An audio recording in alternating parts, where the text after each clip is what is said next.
नमस्कार बंधु आज आमी तैरी करब कोकोनाट चिकेन। एक बड़ कोकोनाट निয়েছি এর মুখটার পিছন দিকটা কেটেছি এমন করে ডাবে জলটা বের করে নিয়েছি নারকেলের জলটা বের করে নিয়েছি।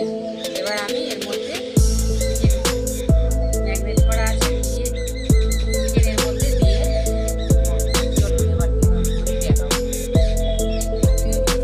কোকোনাট চিকেন তৈরি করতে লাগবে 250 গ্রাম চিকেন নিয়েছি আর এতে টক দই নিয়েছি আদা রসুন পেঁয়াজ পেস্ট করা আছে আর কাঁচা লঙ্কা 1 চামচ গুঁড়ো লঙ্কা 1 চামচ হলুদ আর ধনে গুঁড়ো আর জিরে গুঁড়ো 1 চামচ করে আছে আর গোলমরিচ গুঁড়ো 1 চামচ। 1 ঘন্টা আমি ম্যাগনেট করে রেখে দিয়েছিলাম। এবারে আমি এই যে ডাব এই কোকোনাট যে দেখুন এই কোকোনাট এর মধ্যে সব দিয়ে দেবো।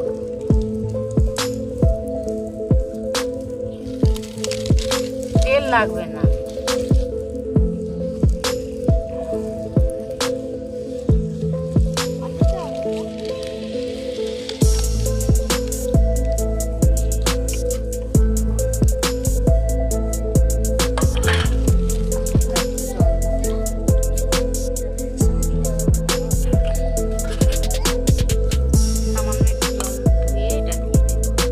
স্বাদ মতন তো নুন দিয়েছি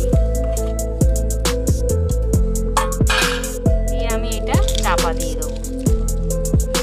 চাপা দিয়ে আর এটা আমি একটু আটার একটা লেচি করে ওতে ওপরটা চাপা দিয়ে দেবো।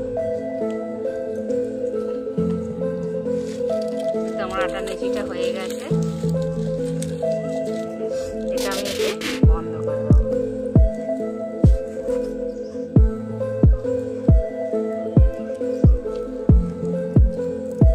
এতে আমি কোনো তেল দিইনি কিন্তু তেল ছাড়াই হবে।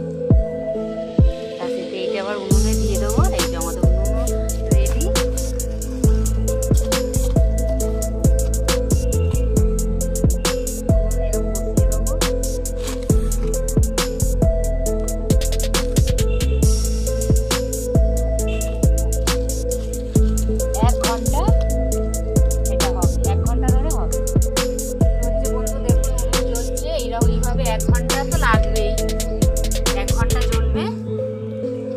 হয়ে গেলে এবার উপরটা একটু এই গরম দিয়ে চাপিয়ে দেবো। এখন একটু